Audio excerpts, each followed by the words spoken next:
ఓం గం గణపతయే నమః. స్వర్ణలక్ష్మి నమస్తే అస్తు. పరబ్రహ్మ స్వరూపిణి రాజ్యం దేహి ధనం దేహి సర్వకామాంచ దేహి మే.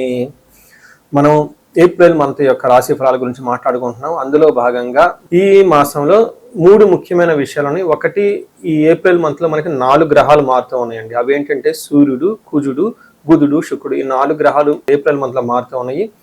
నెక్స్ట్ ముఖ్యమైన విషయం ఏంటంటే, ఈ యొక్క ఏప్రిల్ మంత్ ఏదైతే ఉందో ఇందులో ఫస్ట్ 15 డేస్ చైత్ర మాసము, తర్వాత 15 డేస్ వైశాఖ మాసంతో కూడుకొని ఉంది. ఇందులో ఒక విశేషం ఇంకొకటి ఏమంటే, మనకి 19వ తారీఖున మనకి వైశాఖ మాసము శుద్ధ తృతీయ రోజున మనకి 19వ తారీఖున అక్షయ తృతీయ పండగ ఆ రోజు మనకు జరుగుతూ ఉందండి. ఇది చాలా ముఖ్యమైనది. అంతేకాకుండా వైశాఖ మాసంలో ఉదక కుంభదానం అంటారు. ఇది చాలా మందికి ఐడియా ఉండదు. ఒక ఉదక కుంభదానం అంటే నథింగ్ బట్ అంటే వాటర్ బాటిల్ అని మనం అనుకోవచ్చు. కుంభం అంటే ఒక చెంబు లాంటిది కానీ, పాత్ర లాంటిది కానీ, మనకి పూజా షాపులు అమ్ముతూ ఉంటారు అనమాట. అలాంటి చెంబు లాంటిది, ఇత్తడిది కానీ, రాగిది కానీ తీసుకొని దాని నిండా నీళ్లు పోసి అందులో కొంచెం ఏదైనా జీలకర్ర కానివ్వండి, లేదంటే సుగంధభరిత యాలకులు కానీ వేసేసి, ఒక చిన్న స్వీట్ కానివ్వండి, లేదంటే ఒక చిన్న బెల్లం ముక్క కనేసి ఆ నీటిని అలా దానం చేయటాన్ని ఉదక కుంభదానం అంటారు. మనకి శ్రీరామనవమికి పానకం వడపప్పు పంచడంలో కూడా ముఖ్య ఉద్దేశం కూడా ఇది. అలా గనక నీళ్లు గనక పంచి ఇవ్వగలిగితే చాలా లాభప్రదంగా ఉంటుంది అని మనకి శాస్త్రాలు వివరించడం జరిగింది. సో ఈ ప్రకారం మనం చూసుకుంటే ఉదక కుంభదానం అది పర్టికులర్గా అమావాస్య తర్వాత మనకి వైశాఖ మాసం వస్తుంది. ఈ వైశాఖ మాసం ఇలా గనక చేయగలిగితే ఎంతో పుణ్యప్రదము, ఎంతో శుభప్రదము, అందరికీ విపరీతంగా ధనము ధాన్యము కలిసి వచ్చే అవకాశం ఎక్కువగా ఉంటుంది. ఇది చాలా సింపుల్ ప్రొసీజరు. చక్కగా దీన్ని చేసుకొని పెద్దవాళ్ళకి కనుక దానం చేయగలిగితే, పండితోత్తములకు కానీ, బ్రాహ్మణులకు కానీ, వేద పండితులకు కానీ అలా ఒక ఉదక కుంభాన్ని కనుక దానం చేయగలిగితే, వాళ్ళ ఆశీర్వాదం తీసుకుంటే గురుబలం విపరీతంగా పెరిగి ధనము ధాన్యము సంతానము సమృద్ధిగా ఉండే అవకాశం ఎక్కువగా ఉంటుంది.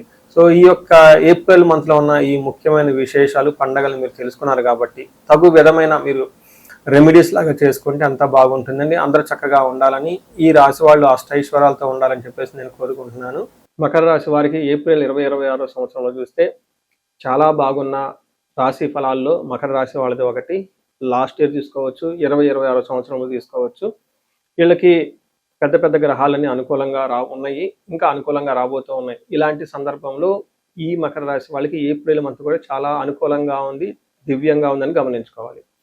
వివరాల్లోకి వెళ్లే ముందు ఇందులో ఉన్న నక్షత్రాలు చూస్తే ఉత్తరాషాఢ 2, 3, 4 పాదాలు, శ్రవణం 1, 2, 3, 4 పాదాలు, ధనిష్ట 1, 2, 2 పాదాలు అంతా ఇందులో ఉంటారు.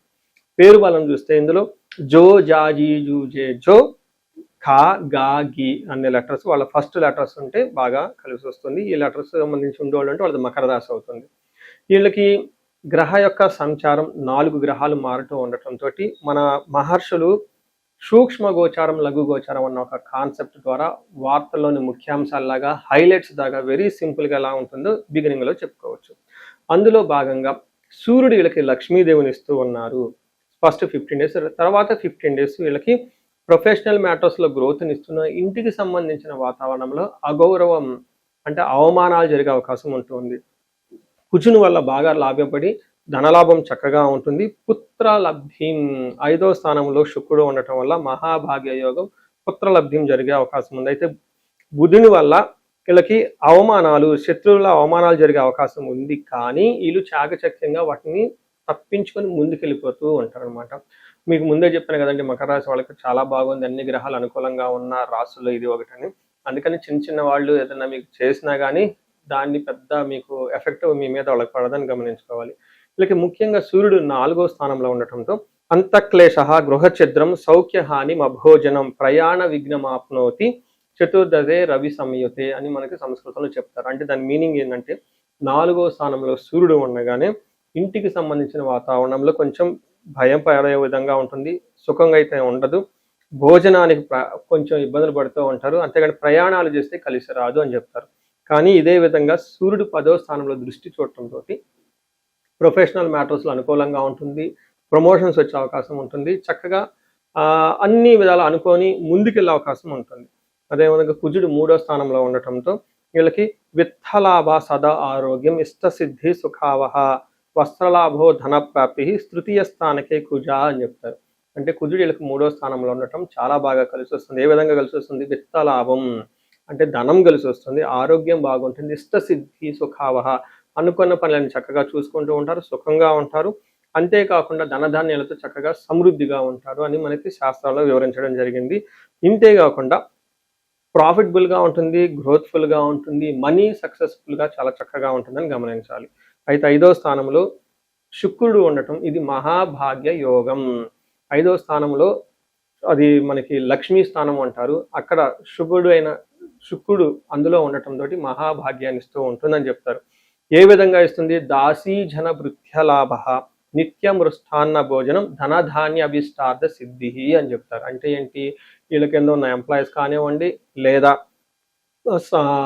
వాళ్ళ కింద ఉన్న పని చేసే వాళ్ళు కానివ్వండి, ఎంప్లాయీస్ కానివ్వండి, సబార్డినేట్స్ అంటారు. ఎవరున్నా కానీ వీళ్ళ కింద పని చేసే వాళ్ళ నుంచి చక్కగా సపోర్ట్ వచ్చేసి, పర్టికులర్ రాజకీయ నాయకులు ఎవరైనా ఉంటే వాళ్ళ కింద ఉన్న ఫాలోవర్స్ వీళ్ళకి మంచి సపోర్ట్ ఇస్తూ ఉంటారు. అంతేకాకుండా వీళ్ళకి నిత్య మృష్టాన్న భోజనం, చక్కగా భోజనం చేస్తూ హ్యాపీగా ఉంటారు. ధనం కానీ, ధాన్యం కానివ్వండి, వీటన్నిటికంటే కూడా మించి మీకు ఇష్టమైన కార్యక్రమాలు ఏమైనా ఉంటే వాటిలో మంచి రిజల్ట్ వచ్చే అవకాశం ఎక్కువ ఉందని గమనించుకోవాలి.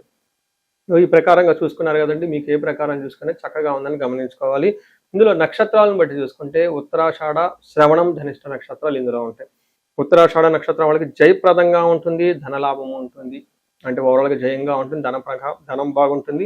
ఇందులో భయము, బంధనము, కలహము అంటే గొడవలు వచ్చేసి తద్వారా మీరు కన్ఫ్యూజ్ అయిపోయి తద్వారా భయపడే పరిస్థితులు ఎక్కువ ఉంటుందని గమనించుకోవాలి. శ్రవణం నక్షత్రం వాళ్ళకి జయప్రదంగా ఉంటుంది, ధనలాభం ఉంటుంది. అయితే వీళ్ళకి కూడా కలహము, భయము, గొడవలు అయితే తద్వారా భయపడుతూ ఉండే అవకాశం ఉంటుంది. ధనిష్ట నక్షత్రం వాళ్ళకి చాలా చక్కగా బాగుంది.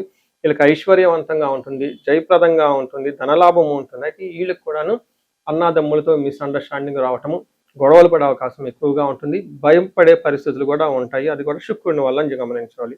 ఉత్తరాషాఢ, శ్రవణం నక్షత్రం వాళ్ళు అనుకోని విధంగా ఒక రాంగ్ ఆన్లైన్ ట్రాన్సాక్షన్ చేయటమా, మనీ ట్రాన్స్ఫర్ చేయటమా, లేదంటే ఇవ్వాల్సిన దానికంటే డబ్బు ఎక్కువగా ఉండటమా, లేదంటే రాంగుగా మాట్లాడటమా, ఇలా జరిగే అవకాశం ఉంటుంది. కాబట్టి కొంచెం జాగ్రత్తగా మీరు డీలింగ్స్ చేసేటప్పుడు, కమ్యూనికేట్ చేసేటప్పుడు జాగ్రత్తగా కమ్యూనికేట్ చేయండి. ఆన్లైన్ ట్రాన్సాక్షన్ చేసేటప్పుడు చాలా జాగ్రత్తగా చేయండి.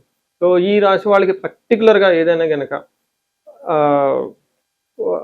ఒక రెమెడీ చెప్పాలి అని మీరు అనుకుంటే కుజుడికి సంబంధించి రెమెడీస్ చేస్తే చాలా బాగుంటుంది. సుబ్రహ్మణ్యేశ్వర స్వామి దేవస్థానాలు విజిట్ చేయటం, లేదా మనకి చాలా ఈజీ సింపుల్గా ఏమంటే నాగులు కట్ట అంటారు, లేదంటే మనకి